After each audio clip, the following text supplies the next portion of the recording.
नमस्कार, good afternoon and hello students. आज हम कुछ इडियम्स पर डिस्कस करेंगे। उनमें से फर्स्ट है hit the sack. Hit the sack का मीनिंग है गो टू स्लीप, आप सोने जाओ। सेकंड है miss the boat. Miss the boat का मीनिंग है मौका गवा दिया तुमने, तुम बहुत लेट हो गए, ये मौका चला गया तुम्हारे हाथ से। तो मैं आपको एक्सप्लेन कर खत्म कर। Thank you. Hello dear students and friends, आज आपके समक्ष मैं पुनः कुछ ईडियम्स लेकर के उपस्थित हूँ और आपसे आशा करता हूँ कि इन ईडियम्स की आप जो है निरंतर एक लिस्ट बनाते रहिए। तो एक दिन ऐसा आएगा कि आपके पास में करीब करीब जितने भी ईडियम्स एग्जामिनेशंस में आते हैं या हम हमारे समक्ष आते रहते हैं, वो करीब करीब आपके पास सारे होंगे। और चूंकि मैं इनकी भूमिका भी आपको बताता रहता हूँ तो आपको याद करने में भी सहूलियत रहेगी। तो मैं अभी चलो शुरू करता हूँ कि मेरे पास कुछ है कि फर्स्ट है ब्रिंग ओवल्स टू एथेंस, यानी जिस चीज़ पर जहाँ पर पहले ही बहुतायत हो वहाँ उस चीज़ को ले जाना और उसको अधिक ले जाना। तो ये क्या काम हुआ? ये बिना मतलब का काम है, इट्स ऑफ नो यूज। तो इस प्रकार का यदि काम करेगा इस नो पॉइंट कि एथेंस में ओवल्स का ले जाना, यानी ओवल्स जो है एथेंस में बहुत पहले से ही है, बहुत ज़्यादा है। क्योंकि वहाँ का जो एक्रोपोलिस पर जो पैंथियन बना हुआ था, जब ग्रीस अपने वैभव पर था, तो उनके राफ्टर्स में एक तरह से बहुत ओवल्स होते थे। और जो वहाँ की एथिना, जो वहाँ की गोडेस थी, और इसीलिए वहाँ ओवल को भी जो है ना उसका निशानात पूजा जाता था। और वहाँ पर जो सिक्के डाले जाते थे चांदी के, उन पर भी ओवल के चित्र होता था। तो इसीलिए अब आप उल्टे बांस बरेली को भेजते हैं हिंदी में, इसी तरह से आप ओवल्स को एथेंस में ले जाएंगे। तो ये यूजलेस वर्क, नो पॉइंट, बिना मतलब का काम है, अननेसेसरी काम है, ऐसे करने की जरूरत नहीं है। तो ये ब्रिंग ओवल्स टू एथेंस हो गया। Marriage is made in heaven. अब देखिए, मनुष्य चाहे कितना भी करे कि साहब मैंने अरेंज किया, मैंने वाइफ ढूंढी, मैंने वो लड़की ढूंढी, परंतु ये परमात्मा द्वारा डेस्टिनी इसको डिसाइड कर देती है। वो फिर आप उसको क्रियान्वित करते हैं। आप देखते होंगे कि अकस्मात कि आपको लगता है कि ये दोनों की शादी होएगी भविष्य में, पर अकस्मात एक इस प्रकार का जो है ना पासा पलटता है कि वो नहीं होती है और अचानक किसी दूसरी लड़की से या किसी दूसरे लड़के से शादी हो जाती है। तो इसको हम क्या कहेंगे कि marriage is made in heaven, कि ये मनुष्य की बस की रोग नहीं है। मनुष्य केवल एक उसका जो है ना क्रेडिट लेने की कोशिश करता है, परंतु ये तो डेस्टिनी ही तय करती है। तो जिस प्रकार से कोई डेस्टिनी तय करती हो परमात्मा द्वारा, लक द्वारा, तो आप उसको सोच कह सकते हो कि the marriage is made in heaven. अब ये जिप योर लिप या जिप योर माउथ या जिप इट, तो जिप का मतलब आप जानते हैं कि बंद करना, क्लोज करना। तो zip your lip, keep quiet, zip your mouth is also keep quiet, zip it, इस बात को बंद करिए। क्योंकि जिप जो है ना इसमें सेंट्रल वर्ड है, तो ये तो कोई उतना लगता नहीं है कॉम्प्लेक्स कि इस पर बहुत बड़ा इलस्ट्रेशन मुझे देने की जरूरत हो। नेक्स्ट है जीरो आवर।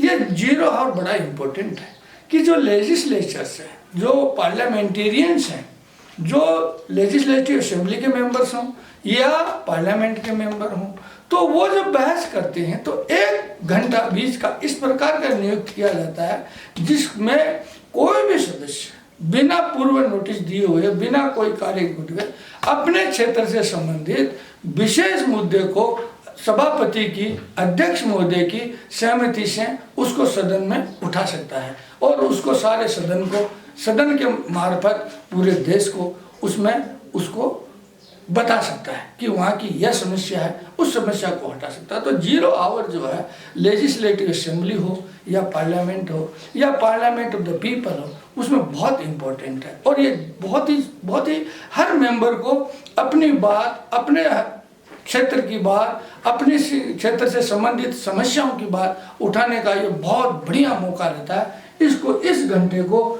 हम बोलते हैं जीरो आवर। और आप देखेंगे कि जीरो आवर में करीब करीब सारे सदस्य उपस्थित रहते हैं, क्योंकि उनको भी जानने की इच्छा रहती है कि कौन सा सदस्य किस क्षेत्र की क्या समस्या उठाता है और हमको भी मौका मिले कि हम भी हमारे क्षेत्र की समस्या उठा सकें।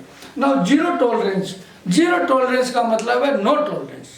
जैसे हमारी सरकार कहती है कि आतंकियों को सहन करने की हमारी जीरो टॉलरेंस रहेगी, करप्शन को टॉलरेट करने की हमारी जीरो टॉलरेंस रहेगी, या कम्युनलिज्म को टॉलरेट करने की हमारी जीरो टॉलरेंस, यानी हम इस बात को टॉलरेट नहीं करेंगे।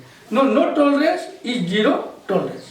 ए 9 days वंडर, 9 days वंडर एक कहने का तरीका है कि 4 दिन की चांदनी, कि हर चीज पुरानी ही काम आती है, कोई भी नई चीज वो हमेशा नई नहीं रह सकती, जीवन बदलता रहता है, नई चीज पुरानी होती जाती है, अचानक कोई नई चीज आती है वो भी पुरानी हो जाती है। वही चीज है क्यों, मनुष्य जीव भी इस पृथ्वी पर कोई हमेशा रहने का नहीं है, वो भी 9 days वंडर ही है।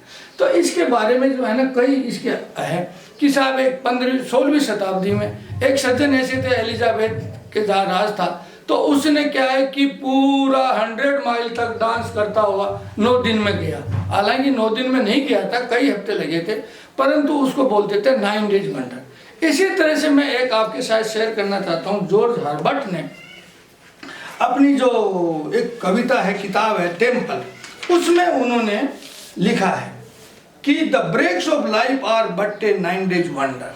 देखिए ये आगे, the breaks of life are but a 9 days wonder and after death the fumes that spring from private bodies make as big a thunder as those which rise for a high king, for a huge king. कहने का मतलब है कुछ भी चीज स्थायी नहीं है, कोई भी वंडर जो है स्थायी नहीं रह सकता। Wonder will become trivial, ordinary after some time, कम अधिक टाइम हो सकता है, परंतु वंडर नहीं रह सकता। कंप्यूटर आया तो वंडर था, रेल आया तो वंडर था, इंजन आया तो रेल तो वंडर था, तो कोई भी चीज आई वंडर था, परंतु धीरे धीरे वो ही रूटीन में ऑर्डिनरी हो गया। तो इसी तरह से हम भी, जीवन भी वंडर है, वो भी। अभी आपने जॉर्ज हर्बर्ट की जो टेम्पल की जो किताब है उसका एक पोइम का एक छंद सुना, तो वो 9 days वंडर है। ये बहुत शानदार चीज़ है, इसको दिमाग में ही रखना चाहिए। A bit under the weather, a bit under the weather का मतलब है बीमार होने की बात कहना, यानी बीमार होना, सिक होना, इल होना। इसका जो रेफरेंस है अंडर द वेदर, इसका जो रेफरेंस है ना, वो जो जहाजी व्यक्ति होते थे ना, जो सेलर्स, उनके यहाँ से उठाया गया है कि उसको आप सेलिंग नहीं करना, आज उसको परिश्रम नहीं करना, तो वो डेक के अंदर जाकर सो जाता और कहता है कि आई एम सिक।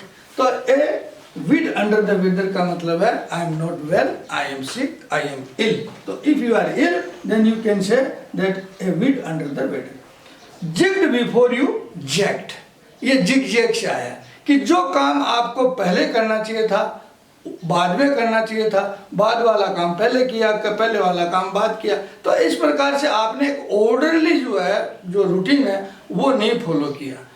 तो ऑर्डरली रूटीन नहीं फॉलो किया, इन ऑर्डरली, डिसऑर्डरली फॉलो किया, तो इसको हम बोल देते हैं jigged before you zip. Zip your lip, mouth, zip it. तो this is already been done here, it is a repetition, so there are only 8 and I think none of them are so strange to you that you might wonder. So wonder will be होगा only for 5 days wonder till you are hearing me.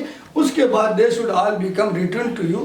तो मैं आपसे आशा करता हूँ कि रोजाना मैं आपको इसको सरल करने की व्यवस्था करूँगा, इस प्रकार से पेश करूँगा कि आपके लिए कोई भी ये जो है ना वंडर नहीं हो, एकदम ऑर्डिनरी हो जाए, बशर्ते कि आप रोजाना मेरे साथ रहें और आप देखते रहें। और आपको कोई और पूछना हो या आपको कमेंट करना हो तो आप मेरे कमेंट बॉक्स में लिख दीजिए, मैं उसका जवाब दूंगा।